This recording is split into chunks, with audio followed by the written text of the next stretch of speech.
ئەو کاتتان باش لە ولێری پایتەختەوە. حەز دەکەم لێرەیە خوێندنەوەی خۆم پێشتر پێوە بکەم. علاقاتت هەرێمە یانان باشووری گەل پاتێکی علاقاتەکە براتێن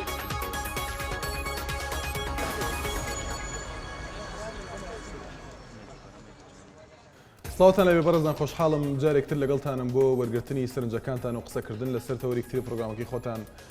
مایکی خەڵک. بەڕێزان ئەمڕۆ باس لە سامانە سروشتیەکانی هەرێمی کوردستان دەکەین و چی بکرێت بۆ ئەوەی ئەو سامانە سروشتیانە لە خزمەتی هاوڵاتیاندا بێت لە کاتێکدا کە چەندین ساڵە لەم هەرێمەدا باس لە ناشەفافی دەکرێت لە داهاتی یەکێک لە سامانە سروشتەکان کە ئەویش نەوتەوە تا ئێستا چەندین کێشەی سیاسی و گرژەی سیاسی و لێدوانی سیاسی لێکەوتۆتەوە کە تا ئێستا ناشەفافی لە داهاتی نەوت یەکێکە لەو کێشانەی کە لە نێوان لایەنە ئۆپۆزیسیۆنەکان و لایەنە فەرمانڕەوەکانی هەرێمی کوردستاندا بە هەڵواسراوی ماوەتەوە تا ئێستا چارەسەر نەکراوە تا چەند هاوڵاتیان مافی خۆیانە کە ئاگادار بن و داهات و بودجەی نەوت بزانن کە چەندە لە هەرێمی کوردستان و لەوێشەوە تا چەندە ئەو بودجە و ئەو داهاتە لە خزمەتی هاوڵاتیان دەبێت لە کاتێکدا کە تا ئێستا هاوڵاتیانی هەرێمی کوردستان و بۆ ئەوەی بەگشتی قسە نەکەین بەشێک لە هاوڵاتیانی هەرێمی کوردستان بەدەست گرفتی نیشتەجێبوون، گرفتی هەژاری، گرفتی نەبوونی کار یاخود هەلی کار دەناڵێنن و تا ئێستا ڕەنگە داهاتی سامانە سروشتەکان لە هەرێمی کوردستاندا چارەسەرێک بێ بۆ ئەوان، بەڵام تا ئێستا وەک باسمان لێوە کرد داهاتی سامانە سروشتیەکانی هەرێم بە تایبەتی نەوت لە هەرێمی کوردستاندا ئاشکرا نیە کە ئەمەش یەکێکە لەو کێشانەی لە نێوان حکوومەتی هەرێم و حکوومەتی اتحادی لەگەڵ وڵاتانی دەرەوە بە تایبەتی وڵاتی تورکیا کە ماوەیەک وەر لە ئێستا حکوومەتی اتحادی ناڕزایی خۆی دەربڕی بەرامبەر بە هەناردەکردنی نەوتی هەرێمی کوردستان بۆ تورکیا و لەگەڵ ئەوەشدا ئەو کێشانەی ترکە پەیوەستن بە پێدانی کرێی حەقدەستی کۆمپانیا نەوتەکان کە لە هەرێمی کوردستان دەکار دەکەن. دیارە من ناچینە تەفاسیلی هەندێک بابەتەوە بۆ ئەوەی ئاسانی کەینەوە یاخۆت بە شێوەیەک بەکە ئێوە توان قسەی لەسەرکەن دەبێت چی بکرێت بۆ ئەوەی داهاتی سامانە سروشتیەکانی هەرێم لە خزمەتی هاوڵاتیان دەبێت لە کاتێکدا کە ئەم کێشانە هەن. بەڕێزان دیارە لەو بارەیەوە تەنها نمونەیەکمان هەیە سەبارەت بە هەواڵێک کە تایبەتە بە کۆمپانیایەکی فەڕەنسی کە کۆمپانیای تۆتاڵی فەڕەنسیەکە لە بواری نەودا لە هەرێمی کوردستان کار دەکات. لە بەیاننامەیەکدا ئەم کۆمپانیای ڕایگەیاندووە کە لە سەدا هەشتای پشکەکانی پێگەی نەوتی ناوچەی بەرانانی لە هەرێمی کوردستان کڕیوەتەوە و حکوومەتی هەرێمیش دەبێت بە خاوەنی لە سەدا 20 پشکەکانی بیرەنەوتەکە.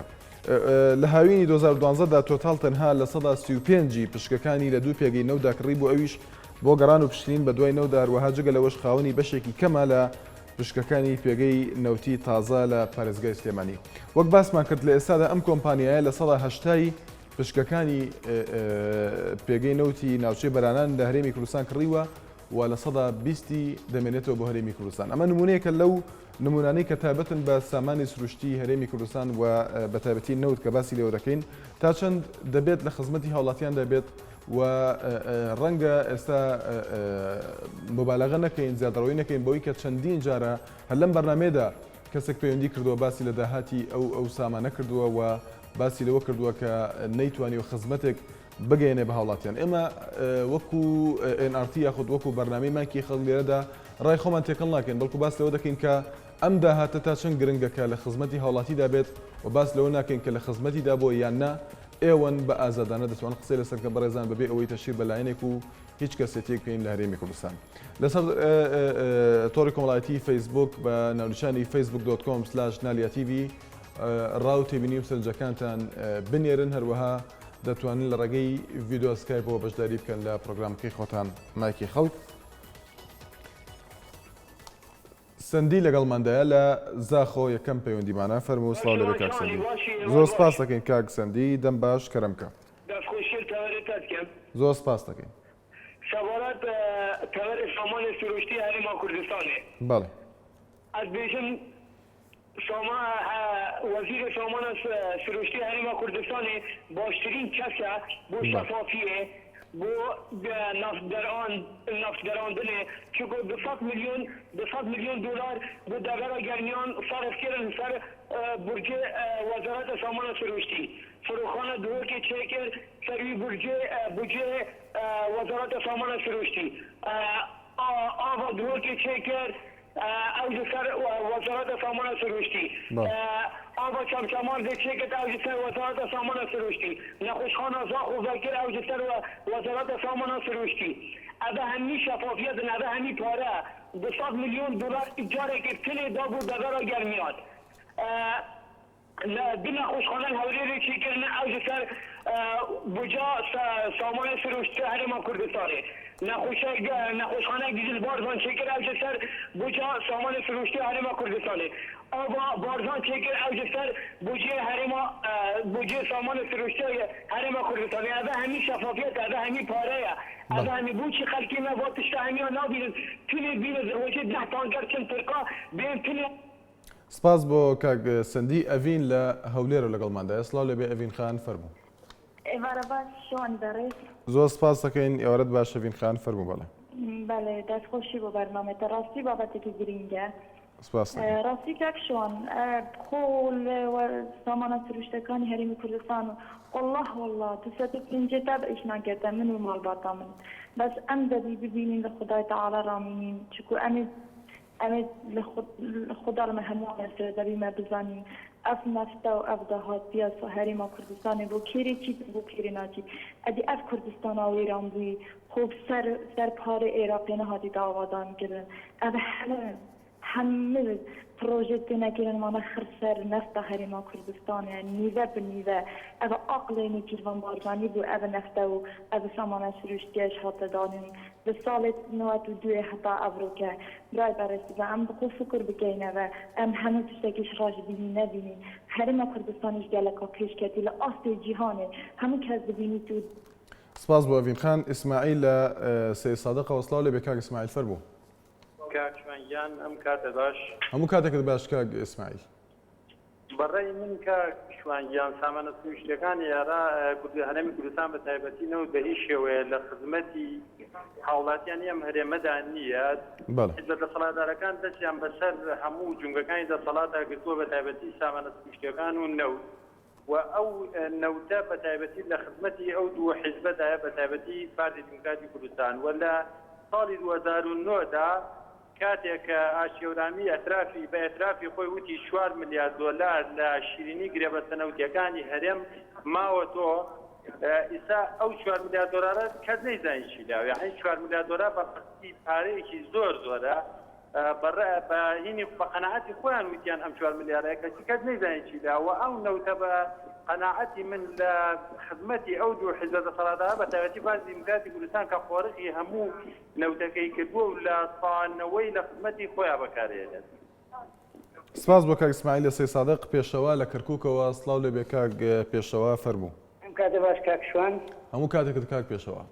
وەڵا بەڕێی من مەسەلەی سامانە سروشتەکان لە هەرێمی کوردستانە ئەگەر ڕۆبعێکی بخرێتە خزمەتی خەڵکی کوردستان پێم وایە یەک کێشە لە کوردستانە نامێنێت لەبەر ئەوەی بەڕاستی ئەو چاوگەنەوتانەی چ لە حەسیرەیە و چ لە قادرکەرم و چ لە سەگەرانە و لە بازیانە و لە شواشۆکە و لە زاخۆی و لە دۆکە ئیلە ئاخری بەڕاستی ئەوەندە زۆر پێ لە حساب نایە ئەمە ئەگەر ڕۆبعێکی بخرێتە خزمەتی جەماوەری کوردستان نە کێشەی خۆپێشەنداران دەبێت نە کێشە دەبێت بە هیچ شێوەیەک بەڕاستی ئەو برادەرانەی سیستەم بەڕاستی مەسەلەی سامانە سروشتەکان قۆرە خراوە بوو خۆیان لەبەرەوەی ئەگەر تۆ ئەو هەموو داهاتت هەیە دەتوانی لە خزمەتی خەڵکدا بێت دەتوانی خەڵک تەعیینکەی دەتوانی خەڵک بە هەموو جۆرێک لە پاڵایشتەکان لە هەموو جێگە بەڵام ئەوان نایەن خەڵکەکە مەسەرە تەعیین بکەن بۆ ئەی کە کێشەش لە خۆر خۆیان دەبێتەوە یعنی وای لێ هاتووە هەسکە بۆ خۆیەتی بە قەناعەتی من ئەگەر ئەو سامانەی هەیەی لە کوردستانە. سپاس بۆ کاک پێشەوە لە کەرکووکەوە بەڕێزان لەسەر تۆڕی کۆمەڵایەتی فەیسبوک گۆران عەبدوڕەحمان نووسیویەتی بۆ ئەوەی لە خزمەتی خەڵکدا بێت پێویستە بە یاسا ڕێک بخرێت یاسایەک ڕازیبوونی سەرجەملانەکانی لەسەر بێت. محەممەد لە هەولێری پایتەختەوە فەرموو کاک محەممەد. ئەو کاتە باش هەموو کاتێکت باش کاک محەممەد.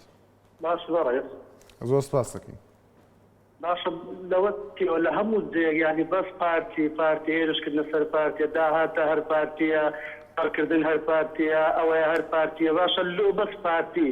ئەبی یەکێتیش لەگەر پارتی هاوڕانیە یەکێتیش لەگەر پارتی هاودەنگێ لە هەموو شتێکی باسە لۆ ئەوەی تەلەفۆن دەکات بەس دەرێ پارتی خۆ پارتی چی کردێ لە کوردستان ئەوەی پارتی کردی لۆ خەڵکەی چه عزبە کردێتی لەوەتەی هەیە هەر ئەوە دەکاتن کوردستان هەر ئەو ئاوادانی کردەوە هەموو شتە پارتی کردێتی چێ عزبەکان کە چیان کردیەکە چێ بەڵێ کاک محەممەد بە هەموو شێر بە هێرش دەکێتە سەر پارتی ئەوەی پارتیش کردیتی کەس نەیکردێ لە کوردستان هەموو شتەکانیش لەسای پارتی بووە هەتا پارتیش ماگەی کوردستان هەر ئەو هایە و ئاوادانتریش دەبی ئینشاءالله باشتریش دەبی داهاتیش ئەوە دیارە ئەبێ کوردستانە بە توای لە هاتیە ئەبێ هەولێرە بە توای لە هاتیە سلێمانی سپاس بە کاک محەممەد لە هەولێرەوە کاک سەردار لە سلێمانیەوە فەرموو کاک سەردار کاک شوانجیان ئێوارە باش ئێوارەت باش کاک سەردار بەرنامەکە لە یەکەم زۆر سپاس دەکەین بەڕاستی من پێم وایە کاک شوانجیان ئەم سامانە سروشتیەکان هیچی زۆری کردو بۆ خەڵک لە ڕێگای بواری ڕێگاوانە لە بواری بنکەی تەندروستیدا لە بواری جارکردنی موشەی خانەوادەی شەهید و ئەنفارکراوەکانە یعنی سەیر کرد دو پێ ساڵەمە پێش سەیری هەولێر و سلێمانی کرداوەکو لادەیەوە وڵاتەکانێ سەوزایەتی زۆری تیا کراوە پارچێکی زۆری تیا کراوە هەموو شار کراوە بە گوڵ و گوڵزاری ئەمە بێویژدانەیە ئەگە بڵێن وەڵاهی هیچ نەکراوە چونکە ئێمە بودجەیەکمان بۆیە لە بەغا بودجەکە مەحدود کراوە ئەوەشی کە ئۆفستن ئێجوڵێنێ ئەڵێ وەڵی سامانە سروشتەکان بەس لە پێناوی بنەماڵی بەرزانی و دەلات هاڵەوانەیە وەڵی من قەت بەڕاستی نازانم لەبەرێ بەس ئەوان مزاهیدەی ئەوە ئەکەن لەسەر و سامانە سروشتەکان بۆ دەنگدان و بۆ کاتی هەڵبژاردن ئەگنا هیچ کاتێ هەموو کە بەزانێت کە چەند کوردستان پێشکەوتووە بەهۆی سامانە سروشتەکان و تۆ سەیرکە هەموو جادەکانمە زۆربەی بۆ بە دووسایت بنکەی تەندروستی 400 قەرەوێڵەی نازانم لە دووهۆکی 200 قەرەوێڵەی دەهێنی زاخۆ 100 قەرەوێڵەی دروستکراوە ئەمانە هەر هەمووی بەهۆی سامانە سروشتەکانەوە چونکە ئەو بودجەکەی بۆ ئێمەیە لە بەغا سپاس بۆ کاک سەردار لە هەولێرەوە کاک لوقمان لەگەڵماندا فەرموو کاک لوقمان کاتت باش کاک شوان هەموو کاتێکت کاک لوقمان دەستخۆشیە بەرنامەجوانە دەکەم بەڕاستی جوانە دەژاردووە بۆ بەرنامەیە سپاس دەکەین کاک لوقمان فەرموو هیچ شتێکی ئەو تو نامێنم لە هەرێمی کوردستان کە بۆ هاوڵاتیان دابین بکرێت بەڵێ و گلەی زۆرمان هەیە لە حکوومەتی هەرێم کە تا هیچ ئەو توێکی بۆ بنیادنانی هەرێمی کوردستان جێبەجێ نەکراوە کە بتوانێت ڕۆڵی سەرەکی ببینێت لە ناوچەی تایبەتی کوردستان کە بتوانێت ڕۆڵی سەرەکی ببینێت بۆی گرنگی بە ناوچەکانی سروشتی کوردستان بدات وەیتر زۆر سپاس زۆر سپاس دەکەین سپاس بۆ پەیوەندیەکەت تاریق لە بەحرکەوە لەگەڵماندایە بەڵێ کاتتان باش هەموو کاتێکت باش کاک تاریق فەرموو بەڵێ زۆر سپاس بۆ ئەو بەرنامەیە بەڕاستی ئاماژەی بکەم لەو بەرنامە ڕێکوپێکانەدا حقوا خەڵک بە وجدانانە بیر لە هەموو شتەکان بکاتەوە بەڕاستی ئەوەی لەگەڵ سامانە سروشتیەکاندا بکەیت لە هەرێمی کوردستان پێم وایە بە یاسایەک بخرێ باشە بەڵام ئێمەش ناکرێت لە هەموو ڕێیەکەوەی مێهێرش بکەین ئەو یاسانێکی ئێستا ڕێک خراون لەناو پەرلەماندا یاخود ئەو حکوومەتی هەرێمی کوردستان کە پەڕەوی ئەو یاسای دەکا پێمان باشە و پێشمان وایە شتێکی باش دەکات چکە ناکرێت هەموو ئەو نهێنیانەی کە لەناو گرێبەستە نەوتیەکاندا هەنیانە ناو سامانە سروشتیەکاندا هەموو خەڵک بیزانێت لەبەرەوەی هەندێک شت هەیە لەوانەیە ئەو وڵاتانەی کە لە دەوروبەری کوردستان پێیان باش نەبێت یەک لەوانە مەسەرەن دینەوە سەر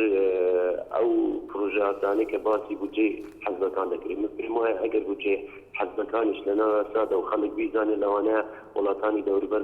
کێشەمان بۆ دروست بکەن لە سامانە سروشتیەکانی شیان پێمان وایە ئەوەی کە حکوومەتی هەرێمی کوردستان گرتوویەتە وێرە شتێکی باشە ئەو هەموو ئاوادانکردنەوە لە کوردستانی شامە دەبینین لەسایەی ئەو پرۆژە یاسانەیە بۆ پێشم باشە لەو بەرنامەیەکی وا چاکدا هێرش نەکرێتە سەر حیزبەکان بە تایبەتی کاتی وزارەتی کوردستان بەڵێ سپاس بۆ کاک تاریق ئارش لە شارە زوورەوە سڵاو لێ بێ کاک ئارش فەرموو سڵاو لە خۆشتانم کاتە باش زۆر سپاس دەکەین هەموو کاتێکت باش کاک ئارش فەرموو کاکە من نامێژەوە لەسەر تەوەرەکە قسەکەم لەسەر سامانە سروشتیەکان لەبەرەوە هیچ کە سوودی لێ نابینێ و بۆ سوودەکەشی بۆ هەرێمی کوردستان نیە وە شتێکی ڕوون و هاشکرایە هەموو کەسەکانێ بەڵێ بەڵزیخانەکان شایەتن کەیتر پێویست ناکە ئێمە وەرسپیکەین بڵێن ئەوایە کرد ئەوایە کردەوە بەڵزیخانەکان شایەتن لە هەولێر لە زاخۆ لە دەهۆک لە کەلار لە توکری لە پێنجوێن دوو شەو دوو ڕۆژ سەدا ئەگیرێت بۆ چل لیتر بەنزین ئەنجا من کەسێک بۆ دەرسۆسی ئەم وڵاتە نازانم بەڕاستی بۆ نمونێتە کۆمپانیەکانی ناوخۆ بە چووتری شت کۆمپانیەکانی پاکردنەوەی ناوشار دراوە بە کۆم عەرەب سەرپەرشتیەکان حەسا یاخی کورد قسەیە زیاد بکات دەریەکان ئەڵێن ڕێک عەرەبێک خەنە ژێگابی یا هەموو سیارانی هێناوە بۆ خزمەتی هاوڵاتیە 2013 هەمووی قایش تەویدەکان دەرکردەوە وەکو ئەو کەسەیان کڕی بێ و سایقەیان کڕی بێ وەکو ئالێتەکان بەکارهێنن بۆی نێتەویدەکە دابگرسێنێ کۆڵەکەی تانجەرۆ 20 ڕۆژە گڕی گرتووە کەسێکنی لێ پرسێ بڵێ کاکە ئەو ژینگە بۆ پیسەکەن شاری وێران.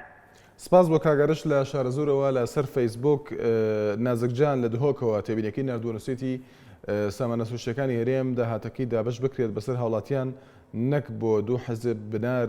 مادح لە دەربەندیخانەوە نووسویەتی دانانی وەزیرێکی شیاو بۆ ئەو پۆستە هەروەها دەست نەخستنە ناوی و هیچ بەرپرسێک بەکاری نەهێنێ بۆ باخەڵی مەریوان هەورامی دەڵێت تا ئەم دەسەڵاتە هەبێت هیچ ناکرێت سامانی سروشتیش لە خزمەتی ئەو دوو حەزبەدا دەبێت نەک خەڵک ئەگەر سامانی سروشتی و پارە لەم دوو حەزبە ببڕێت ئەوە لە ماوەیەکی کەمدا دەسەڵات لە دەست دەدەن ئیتر چۆن واز لەو نەوتە حیاتە دەهێنن. محەممەد لە هەولێرە لەگەڵماندایە فەرموو کاک محەممەد. کاتت باش کاکشوان زۆر سپاس دەکەین کاکە محەممەد. دەستخۆشیەوە بەرنامە جوان کاکە سەبارەت بە داهاتی نەوێت بەڕاست ئیشەشی زۆر کرایە بەدەبینی لەو ڕێگا و بانانەیە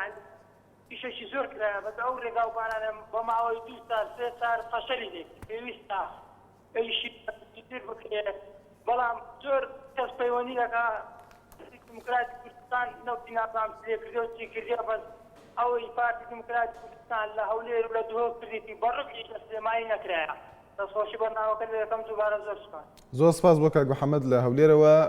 جەلال چۆمانی نووسویەتی من دەڵێم ئۆپۆزیسیۆن خۆی بێدەنگ کات چونکە عیبی نییە. کاردۆ لە فنلەنداوە لەگەڵماندایە فەرموو کا کاردۆ. زۆر سپاس دەکەین کا کاردۆ فەرموو بەڵێ.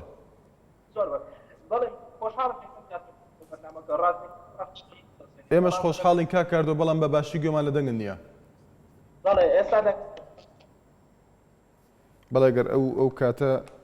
ئەو کاتی کە گوێمان لە دەنگی کا کاردۆ نییە بۆی بەرخسێن لە کۆتاییدا کا کاردۆ بەڵێ فەرموو. بەداخەوە دیارە هیوادای بتوانێت بەژاری کاتەوە کا کاردۆ لە فنلەنداوە. بەڵێ بەرەزان هەر سەبارەت بە تەوەرەکە بەڕێزێک ناوەکەی ئاشکرا نییە بە بەشێک ڕوو نییە نووسویەتی من پێم وایە سامانە سروشتەکان هەر لە خزمەتی هاوڵاتیانە بەهۆی ئەو خزمەت گوزاریانەی موچەی شەهید زیاد کراوە ئەو هەموو شەقام و ڕێگەوبانانە کراوە بە دووساید و لە دروستکردنی قوتابخانە لە بواری پارک و سەوزەکردنی شارەکان بە تایبەتی سلێمانی و هەولێر و دهۆک. جاسم لەگەڵماندایە لە هەولێرەوە فەرموو کاک جاسم. ئێوارە باش بەڕێزم. ئێوارەت باش کاک جاسم فەرموو. بەڕێزم بەنسبەت سامان سروشتەکانەوە من وەکو هەوڵەتێک کە خەڵکی شاری هەولێرم زۆر لەبارەت باسی شاری هەولێر دەکەن لەوە هەولێر وایە وا کرایە بەڵام من تعدایان دەکەم نادەپرسم ئایا ئەو شتانەی کە کراوە ئەو بینایە بەرزانەی کراوە هی خەڵکی هەژارە خەڵکی هاوڵەتێکی سادەیە خەڵکی هاوڵەتی کاسبکارە یانی مەسئولەکانە پارە کراوە هەتا چون زیرۆ بۆ هەموو فەقیرێک نییە بۆ ئەو گەنجەداماوە بە سەزمانە نییە کە دیارێکی لە بەڵکیدا نییە. بەڕێزم داهاتی سامان سروشتەکان تەنها بۆ دەسەڵات بۆ ئەو حیزبەیە ئەوانە خۆڵە چاوکردنە شار وا و شار هەولێر من تعدیا برادران دەکەم بابێ پیاسێکی لای نافۆری شاری هەولێر دەکەین بە سەدان گەنجی داماوی قوربەسەری لێقەما و ئیدای لەخۆشی نییە. بەڕێزم ئەوکەی بۆ کێوە بەرژەوە لیاوەتیانە بۆ قوربانی چاوت بم تەنها ئەو حیزبە لەبێ بەس. سپاس بۆ کاک جاسم. سعد لە قەسرۆکە وەسڵاو لێبێ کاک سعد فەرموو. ئەو کاتە باش کاکشوان. هەموو کاتێکت باش کاک سعد. دەستخۆشیە لەو تەوارەی دەکەم بەڕاستی تەوارێکی جێ خۆدایە يعني بسر ساماني سروشتكان ياري كردستان ده يعني مروبجي بشكل حقيقي بيتن يعني تسحكي او مستشفى السليمانيه بكري يعني خرطاري ساماني سروشتكان كردستان الهولير خر ساماني سروشتكان خر يعني باري بين بتاعنا يعني هولير يعني دبي ما هنا هولير يعني هولير زور خوشه اروصا دهو قاضاصنيا شان بروجر دهو بكرينا با دهو وصا خوش يعني بخر باري نبتاع تتام نقرن زاخو قادلال تسحكي سام بروجر زاخو هاتنا بكرن 200 مليون دولار دينار به هاتنا اباكرن يعني بخرتر بارين بتاع ساماني سروشتكان كردستان ولا عبد خوشيل ترك حكومة هرم كردستان كان كوكني تيرفان بارزاني هر صاحبتن ان شاء الله زور سپاسيان تيرفان بارزاني هم كان قالك سپاس بوده سپاس بو كاك سعد لقصروكوا كاك حميد لهولير ولا قلمندا فرمون كاك حميد او كاتك باج لهولير بايكتوا همو كاتك باش كاك حميد يا رب برنامجك توركي زور ساكا بلاندا وكارم اگر مدال هبي كاتي زياتر بديتيا فرمو كاك حميد اگر قسكان تاونا كر كاتي زياتر ددينيا دیارە ئەگەر بڵێن شت نەکراوە شت زۆر کراوە بەڵام نەعەدالەتی هەیە لە دابەشکردن شتێک لە ئێمە لە دەوروبەری خۆمان چەندەها خەڵک دەناسین بە ناوی سیانی سێ عەرزەی وەرگرتووە بگرە زیاتریش ئەوە جگە لە مەعاشی بەلاشە و ئەولا کە دواتر حەج و عەمرە پێ دەکەن بەلە باوەشیانم بەدەستەوە بێ وەکو مەلایەکان دەڵێن کە بەهەشت هێزە لە باوەشیانم بەدەستەوە بێ جا بۆ دەستور بۆ ئەمڕۆ پێداویستی ئەوە دەبێت یاسایە کە بێت پێشگیری لێ بکرێ لەو دیاردە دەبێوانە چۆن تۆ دەکرێت پێشگیری لەم زۆر حالەتەت کە دەبێبوونی یاسایەک دواتر جۆرەهای استعماری ناخۆی دروست بووە استعماری کۆکردنەوەی سەرۆت و سامان و پول و پارە استعماری عەرزە و زەویزار باشە کاک حەمید بەڵێ کاک حەمید پرسیارێک لێ دەکەین کاتی زیاتر دەدەینێ بۆ وەڵامدانەوە ئێمە لە تەوەرەکەدا باس لەوە دەکەین کە چی بکرێت بۆ ئەوەی لە خزمەتی هاوڵاتیاندا بێت دووهەم تێبینی باس لە هەمان بابەت دەکەن واتە ئەم پێشنیازەی کە باسی دەکەن هێرۆ ئیبراهیم لە سەر فەیسبوک نووسیوێتی پێویستە سامانە سروشتەکانی هەرێم بە پێی یاسا ڕێک بخرێتەوە ببێت جیاوازی دابش بکرێت بەسەر هاوڵاتیاندا و پرۆژە خزمەتگوزارەکانی پێ جێبەجێ بکرێت و هەروەها دەڵێت ئەرکی پەرلەمانی کوردستانە چاودێری ئەو داهاتە بکات لەلایەکی ترۆ باس لە ناشەفافی لە داهاتەکە دەکرێت واتە ناڕوونی لە داهاتەکە تێبینی جەناب دۆکو هاوڵاتیەک لەسەرەوە لە پرسیارەکەت گەیشتم دیارە هەموو دەگەڕێتەوە بۆ پەرلەمانی کوردستان کە ئەمڕۆ دەستور پێداویستە دەبێت دەستورمان یاسایەکی هەبێ کە ئەو داهاتا بچێتە دەستێکی ئەنووەوە دوای زانستیانە خەرج بکرێت لە بواری پرۆژە خزمەتگوزاریەکان موسە و مەعاش دابینکردنی بەنزیخانەکان ئەوە ئیستعماری بەنزیخانەکان دروست بووە استعماری دەست بەسەر داگرتنی مڵکوماڵی گشتی استعماری پۆست و پلۆپایە استعماری لە هەموو خراپتر کوشتنی ئیجتیمای هاوڵاتی کاتە ئیجتیمای بۆ حیزبەکەیە بۆ نیشتیمانەکەی نییە تۆ ئەگەر دەستورێکت نەبێ ئەم شتانە بە یاسا ڕێک نەخوێن مەحالە هیچ بکەیت یعنی ئێمە ناوەنیت نەکراوە بەس بە نەعەدالەتی کراوە بۆ خەڵکی ناموستا کاتە کوا خەڵکی پیشەوەی کوا خەڵکی زانا و دانا وشار و دام و دەستگیانم زۆر سپاس بۆ دەرفەتەی پێتاندام سپاس بۆ کاک حەمید لە هەولێرەوە مەحمەد لە ڕزگاریەوە سڵاو لێ بێفەرموو الو مرحبا مرحبا کاک مەمەد چۆنی واسی زۆر سپاس دەکەم بەنسبەت ئەو تەوەرەی باس دەکەی بەڕاستی حکوومەت هێرم ئیشی کردیە بەس خەڵک هەمووی زەربی سفر دەکات دەڵێن حکوومەت هیچ ئیشی نەکردیە باشە کاک مەمەد لەو بوارەدا سەبارەت بە سامانە سروشتیەکانی هێرم چۆن وا بکرێت یاخۆ چی بکرێت بۆ ئەوەی لە خزمەتی هاوڵاتیاندا بێت ئەو سامانە ئیشەکانیان باشە زۆر باشە بەس زادەکان شتەکان کە دەکرێتن یعنی ڕێک و پێکە بەبەس ئەوەیە برێ حکوومەت ئیشی نەکردی ئیشی کردێ بەس ئەو خەڵکە هەموو باسیەوەی دەکات دەرێ حکوومەت خاستان دابەزنە سەر پارتی دەرێ پارتی وەوە و یەکێکیش هەن لەگەڵ پارتی یعنی یەک حکوومەتەوەیاندا دوایە تەمەشای هەولێری بکە تەمەشای دهۆچێ بکە بزانە چی دەکردی سلێمانی هەڵوەتر بەس بە تەمەشا کە ئێستا گود هەیە لە مەنتیقەی بەرانەتی زادە و قیر و هەموو شتە شنو نەکرابی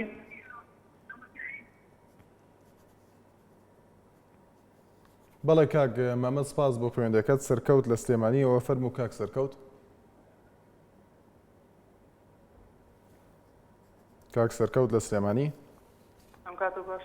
هەموو کاتێکت کاک سەرکەوت گوێمان لێتە فەرموو وەڵی بەنسبەت سامانە سروشتەکانەوە شت کراوە بەڵام شتێکی زۆر کەم کراوە لە ئاستومەحی خەڵکانیە ئەوەی کە بەو شێوەی کە ئێڵێن کە لە هەولێر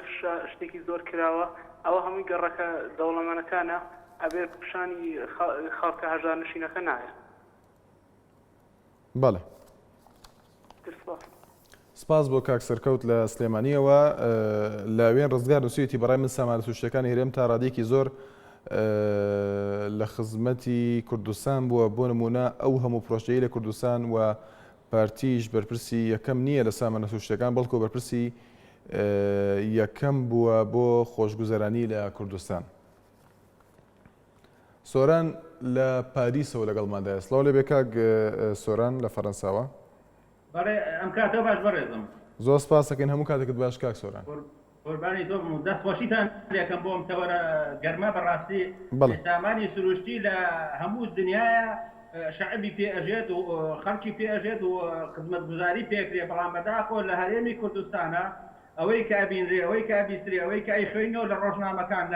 لە سایتەکان لە ساڵحی دوو بنەماڕەیە لە هەرێمی کوردستانە چونکە ئێمە هەرتاچێک لە کۆمەلگای ئێمەیە حەقی خزمەتگوزاری و بیمەی بێکاری و بیمەی نەخۆشی و بیمەی هاتوچۆی هەیە لە وڵاتی ئێمەیە هیچ شتێ لەمانە وجودی نییە و هەر کەسێکی قسەی ڕاست بکات بە دوژمنی دەرەکی و بە ئیطلاعات و بەم شتانە ناوزەنێکن بە هەر حاڵ بەڕێزم ئێمە ئەبێ خۆمان ینی خۆمان ڕیستاتکەینەوە کە ئەم دەسەڵاتە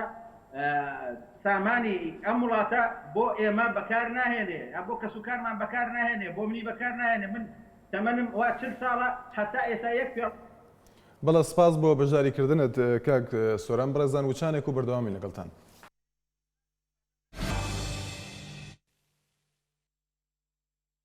دووبارە سڵاوتان لەبێ بەڕێزان بەردەوامی لە وەرگرتنی پەیوەندەکانتان و قسەکردن لەسەر تەوەرێکی گرنگ لە هەرێمی کوردستان ئەویش ئەوەیە کە چی بکرێت بۆ ئەوەی سامانە سروشتەکانی هەرێم لە خزمەتی هاوڵاتیاندا بێت. کاک هێمن لەگەڵماندایە لە حاجیاوەوە فەرموو کاک هێمن. ئەم کاتتان باش کاک شوان سڵاوتان لێبێ دەستان خۆش بێت تەوەرێکی زۆر گرنگ و هەستکارتان هەڵبژاردووە تەوەری سامانە سروشتەکان. ئێمە هەمومان دەزانین سامانی سروشتی لە 105 یەدەکی نەوتی جیهان لە هەرێمی کوردستاندایە بەڵام مەخابن وەزیری سامانە سروشتەکان تەنها خۆی جانتاکەیەتی تەنانەت بریکارەکەشی دەسەڵاتی تڵەنۆکێکی نییە و ئاگای لە پارەی نەوت نییە چی لێدێ. ئەم برادری کە لە پێش مندا دەڵێ کوردستان خۆش بۆ و لە سای نەوتدا بەڵێ ڕاز دەکا بۆ نخبەیەکی کەم لە کۆمەلگات خۆش بووە کە دەبینین لە ڕاستیدا سەرۆکی حکوومەت کە تونێلی تایبەت بە خۆی کڕیوە و دروستی کردووە و فڕۆکەی تایبەت بە خۆی هەیە و بێلای تایبەت بە خۆی لە ناو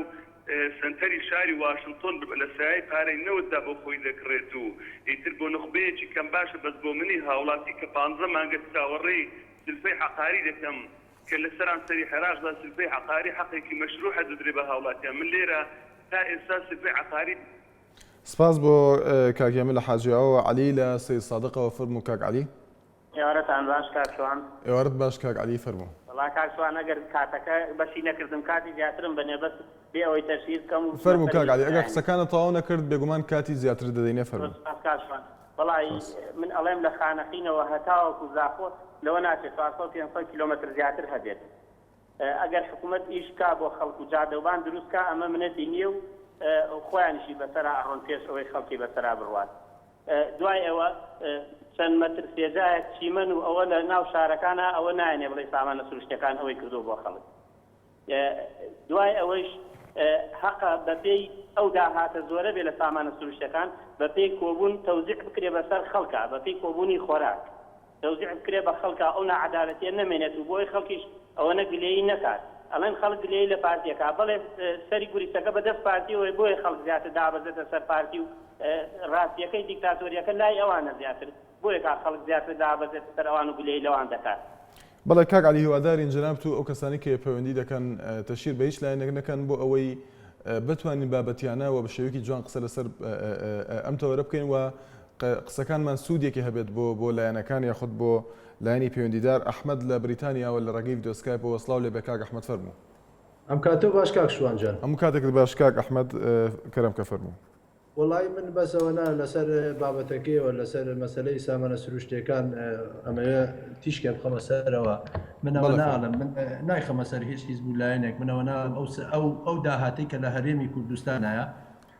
ئەو داهاتیکەیەتە هەرێمی کوردستانەوە ئەگەر بە شەفافی ئەگەر بە عەدالەت ئەگەر ئەو خەڵکانە باز لەوەکەن ئەڵەن حاڵ و مۆزوع گاوایە کوردستان خۆش بووە ئەو خەڵکە ئەگەر خۆی بزانێ مافی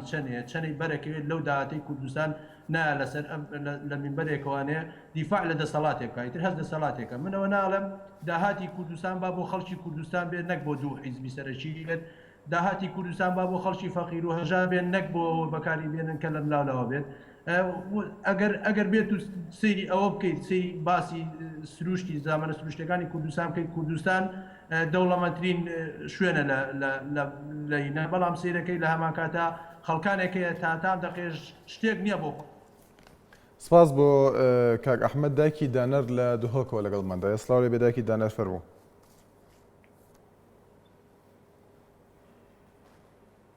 دایکی دانەر لە دهۆک گوێت لێمانە دایکی دانەر بەداخەوە دیارە گوێی لە دەنگمان نییە. ئەحمەد لە حاجیاوەوە فەرموو کاک ئەحمەد.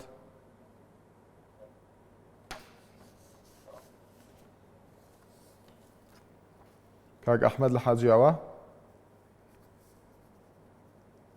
بەداخەوە دیارە پەیوەندیەکە ئەویش ئامادە نییە. بەرەزان لەسەر تۆڕی کۆمەڵایەتی فەیسبوک ئەیاد عەلی نووسیوێتی سەبارەت بە داهاتی سامانە سروشتیەکان بە هیچ شێوەیەک لە خزمەتی خەڵکی کوردستاندا نییە، بەڵکو بۆ چەند کەسێکی دیاریکراوە و ئەگەر هیچ یاسایەک لەم هەرێمەدا هەبێت دەبێت وەزیری سامانە سروشتیەکان دادگایی بکرێت، چونکە داهاتەکەی شاردوتەوە. ئەمە تێبینی ئەیاد عەلی بوو. هەروەها حەمزە عوسمان نووسیوێتی لە ڕاستیدا ئەوەی گومانی تێدا نییە ئەوەیە کە داهاتی وەزارەتی سامانە سروشتیەکان ناچێتە ناو داهاتی حکوومەتەوە، هەروەک چەند جارێک وەزیری دارایی ڕایگەاندووە. بۆیە تا ئێستا ئەوەی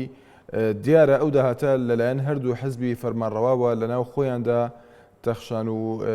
پەخشانی پێدەکەن. ئەمە تێبینی حەمزە عوسمان بوو لە سەر تۆڕی کۆمەڵایەتی فەیسبوک.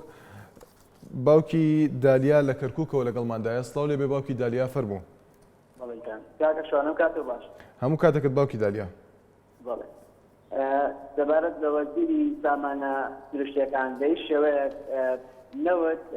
لە خزمەتی خەڵکان نییە. خەڵک ئەبینین لە سرەی بەنزینە، خەڵک ئەبینین لترێ بەنزین بە 1100 دینارە. بەڕاستی بە هیچ شێوەیەک ئەم وەزیرە لە خزمەتی خەڵکان نییە، ئەم سامانە سروشتیان لە خزمەتی خەڵکان نییە، لە خزمەتی چەند کەسێکایە، ئەوەش لەناو پارتیا بە تایبەتی. لە شاری کەرکووک لترێ بەنزین بە 450 دینارە، خەڵکمان بینی لە سلێمانی لە سرەی بەنزین ناخەوە لترێ بەنزین بە 1000 دینار بوو. بە هیچ شێوەیەک پارەی نەوت بۆ خەڵک نییە کە ئەوە لە خزمەتی خەڵکا بواە.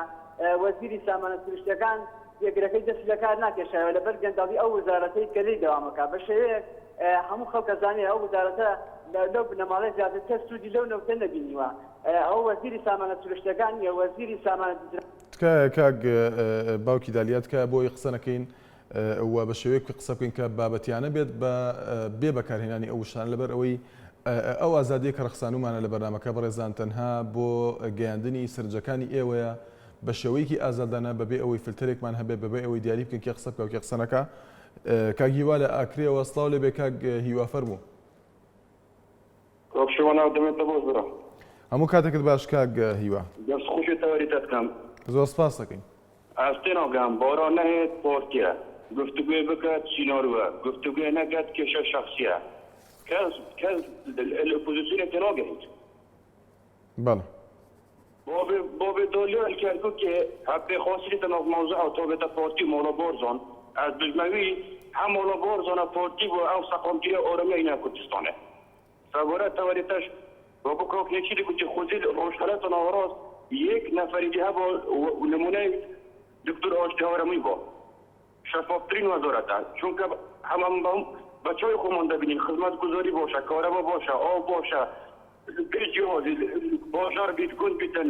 توور بیت هەولێر بیت سلێمانی بیتن وبالمواجهه بحث بورتيت كان بلا عولي بحث صار كنت تخوف كان قران ويكتو ومالك كبوش بلا بحث بورتي كان زور سباس سپاس بۆ کاگیوا لە ئاکرێ ڕێدیر دۆسکی نووسویەتی تا وەزارەتی سامانە سروشتیەکان داهاتی گرێبەستەکان بڕوونی بۆ خەڵک و پەرلەمان ڕوون نەبێت ئەوە داهاتەکە هەر بۆ گیرفانی هەندێک لە کەسانە. لە هەولێرەوە پەیوەندیەکتر لەگەڵماندایە ئاوارە لە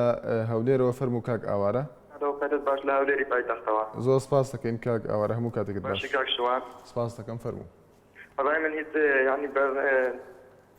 دەربارەی بەرنامەکەت من هیچ نییە بەڵام بۆچە بەرنامەیەکدا بەزێنە سەر پرۆسەی دامەزراندن بۆ 2013 کە یعنی 12000 پلەی وەزیفی کو دامەزرێنن تاکو ئێستا کە یعنی دەست بۆ پرۆسە نەکراوە ئەمن پێم باشانی وەکو کەناڵی NRT بەڕاستی یعنی کەنال یعنی تاکە کەناڵە لە کوردستان زۆر دەستخۆشە کەناڵی NRT ئەەکەم و پێم باشە بەرنامەکدا بەزێنن لەسەر ئەم پرۆسەیە بۆ تاکو ئێستا دەست پێ نەکراوە بەم دامەزراندنەوە. بەڵێ زۆر سپاس بۆ کاک ئاوارە زۆر سپاس دەکەین. سپاس بۆ پەیوەندەکەت. ساڵح لە سەی سادقەوە فەرموو کاک ساڵح. ئەم کاتە باش تاکشۆن هەموو کاتێکت کاک ساڵح. بەڕێزی وەڵام من دوو خاڵ باسەکەم. فەرموو. شەوی ڕابردوو لە بەرنامەی کەوانەی گەلی کوردستان مقابلەیەک بوو دوو برادەری کانادای پەرلەمانی کوردستانە حەز ناکەم ناوی بێنم لەبەرەوەی ئێوە ناوێن تەشیرە ئەو لەم هەرێمە کاک ساڵح ناوی نێنین هەموو کەسێ دەزانێت کێن لە بەرنامەکەی ئامادە بوو. فرمو اسای الله امسال الله هرمی کردستان سه برمیلنو بده برانبر دابش کراوە بەسەر هاوڵاتیانە. من ئەڵێم یا ئێمە لە وڵاتە ناژینیا ئەو لە وڵاتە نیە و بە ئیفاد لە دەرەوەی وڵاتەشی. ئەمە یەک. دوو هەم ئەگەر شەفافیت بێ لە وەزارەتی سامانە سروشتیەکان لە ڕاستیە کاکشوان جێگری وەزیر دەست بەکار ناکێشێت. من تێ ناگەم لە برادرانەوە حکومەت ئەو بەشە کاغیما دەڵێ لە هەمووی شەریکین جێگری وەزیر ئەڵێ دەست بەکارە کێشێت وەڵێ ئاگام لە هیچ نییە لە هیچ گرێبەستێکی نەوتی نییە لە هیچ جۆرە سامانێکی نەوت نییە. یعنی پیاوسەری سڕەمێنێ لەمانە نازانێ کامیان ڕاستەکەن و کامیان سەحبەتەکەن و سوپاسدانەکەن. زۆر سپاس بۆ کاک ساڵح لە سێ سادقەوە هۆگر لە سلێمانیەوە فەرموو کاک هۆگر. کاکە شوانێوارە باش بە قوربان. ئێوارەت باش کاک هۆگر فەرموو. کاکە جان بەڕاستی تەوەریە جوان و لە شوێن خۆیاتی بەڵام من نازانم ئەم هەموو بەشداربووی کە پەیوەندیاکەن بۆ ئەوەندە ڕەشبین بۆ ئەوەندە یعنی برایەک تەلەفۆنەکە ئەڵێ کرێکارەکان هەموو عەرەب کاک شۆڕش بە ئاڵای کوردستان قەسەم هەرچی کوردە ئەستەعدادی ئەوەیە گفتکە لەو شەقامە جوانانەی کوردستان بات تێگەی بەڵێ بەس ئامادەی ئەوەیە بیشێنێ فڕی بە نازانم چی لێ بکە شتی خراپی لێ بکە بەڵام تای بەشە جوانەکانە هەڵایە کاکەوەی تەلەفۆنەکە سامانە سروشتەکان هەمووشی لەبەری قەڵتێکادا بەگەن و سەرپارتی کاکە یعنی خۆ هەر پارتی لەم وڵاتانیە کاکە تو ئۆپۆزیسیۆنت دێت و حکومەتت دێ هەمووی بەشدار لە پارلەمانەکەیە کاکە یعنی داواکارن ئەو خەڵکی کە پەیوەندیەکە ئەوەنە هێرش نەکەنە سەرپارتی داواکارن بۆ ئەوەی کاکە ئەو شەجوانی کە لە کوردستانە فراهم هێنراوە کاکە بۆی گەێنەتێ کاکە حەزەکانی ئۆپۆزیسیۆن داواتانگەیەکەی. بەڵێ سپاس بۆ کاک هۆگر لە سلێمانیەوە. ئەحمەد لەگەڵماندایە لە حاجیاوەوە فەرموو کاک ئەحمەد. ئەو کاتت باش. هەموو کاتێکت باش کاک ئەحمەد. وەڵا خزمەتکردنی بەنسبەت خزمەتکردنی وڵات لە سەر حکومەت خزمەتکردن دەبێت لە 170 بێ نەک لە 130 بێ بەس لە کوردستانی ئێمەدا لە 130 خزمەتە لە 170 گەندەڵیە. دووهەمیان حکومەت لە باتی ئەو خزمەتکردنی کە ئەو برادەرانە بە پارک و جادە هەڵی دەدا کە جادەکان هەمووی هەڵەشاون ئەوە خەڵک دەزانی بە 2 ساڵ بە 2 ساڵ و 3 ساڵ پردەکان و خەستخانەکان بۆ خۆتاگەلیە چەندین کامیڕان دەستنە سەرێ قەتا دەکرێنەوە بە شێوەیەکی سەقەت وە خێر بە خەڵکی بکەن. دووهەمیشیان لە باتی ئەوەی حکومەت ئەو خزمەتکردنیکیان نێڵی ئەو سارانە هێن ببێنە حێرات کوردستان. دووهەمیش ئەو گۆشتە بە سەرچوو ئەو شتە بە سەرچووی دێتە کوردستان پێما بێ ڕێگری لەو شتانەکە زیاتر خزمەتکردنە بە وڵات نەک بە دار و نەمام و بۆ شتانێکە حکومەت بە خەڵکی ناچاوی خەڵکی پێدەنووسێنی. زۆر سپاس. زۆر سپاس بۆ کاک ئەحمەد لە حاجیاوەوە لە هەولێرەوە کاک بەختیار لەگەڵماندایە فەرموو کاک بەختیار.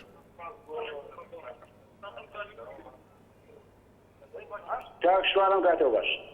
هەموو کاتێکت باش کاک بەختیار. کاک شوانشان سامانە سروشتەکان زۆر شەفافە یەک عەیبی نییە. ئەوە هەمووی پرۆپاگاندەیە بۆیانەکەن باشترین وەزیرە لەبەرەوەی ماڵی بەناوسای کردووە بە پارەدار بە ئاڵتون بە هەموو شتێک هێتر خەڵک کێشەی نییە چێگە بێگەن وای ئەو ماڵە تێردن باشترین وەزیرە دەستی خۆش بێت. ئێمە شامان دەوێت چیەکە بابیگا بۆ خۆی شابێ حاکمە کاک شوانجان خواپیز بێت. سپاس بۆ کاک بەختیار لە هەولێرەوە. بەڵە بەرەزان لەسەر تۆڕی کۆمەڵایەتی فەیسبوک ڕێباز ڕەشید حەمەد نووسیوێتی خەڵک کێشەی نییە کە ئۆپۆزیسیۆن واز بێنێ و ئەم ئەزمونەمان لێ تێک نەدەن خەڵک لەوە زیاتر چیتری دەوێت لە ئارامی و خۆشگوزەرانی دادەژیا توخوا واز بێنن کوڕی خەڵک چیتر بە کوشت مەدەن. ئەمە تێبینی ڕێباز ڕەشید حەمەد بوو. ئازاد لە زاخۆ لەگەڵماندایە فەرموو کاک ئازاد. ئێوارەت باش کاک ئازاد.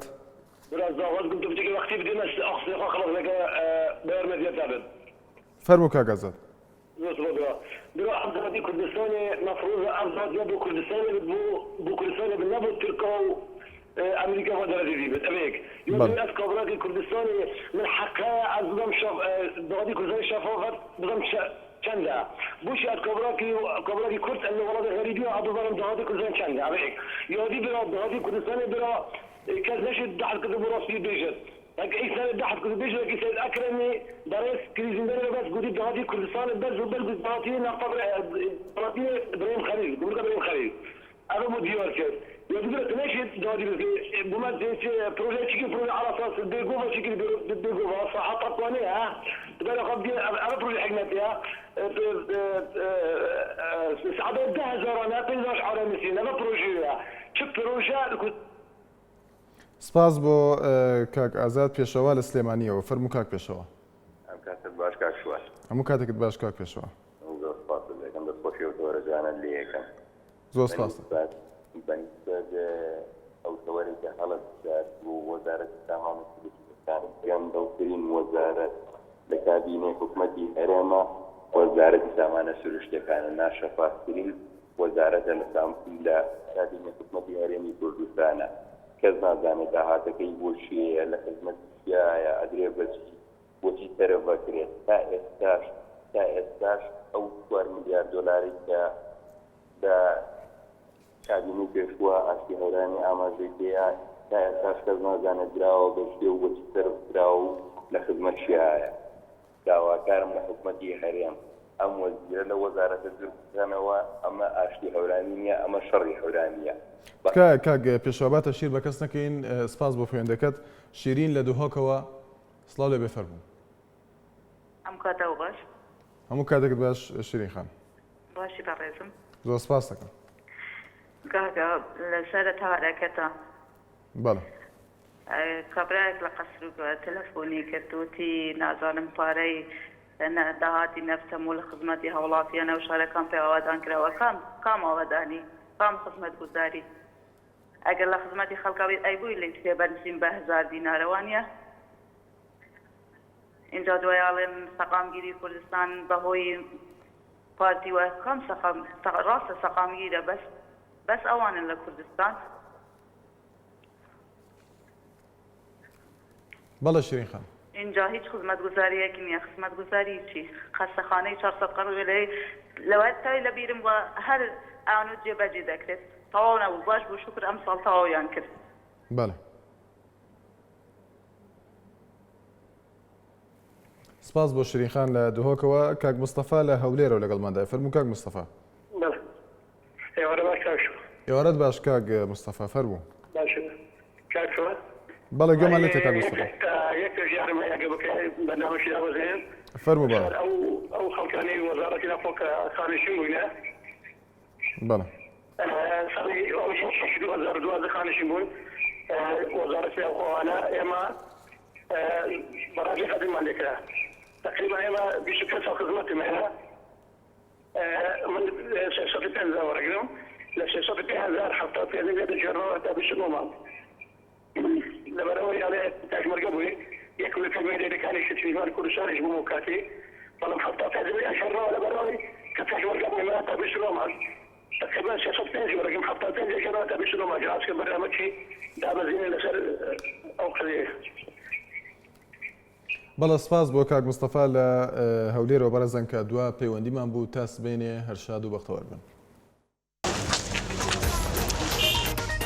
ئەو کاتتان باش لە هەولێری پایتەختەوە حەز دەکەم لێرەیە خوێندنەوەی خۆم پێشتر پێوە بکەم علاقاتت هەرێمە یانان باکوور باشووری گەل پارتێکی علاقاتەکە بەرهەستێن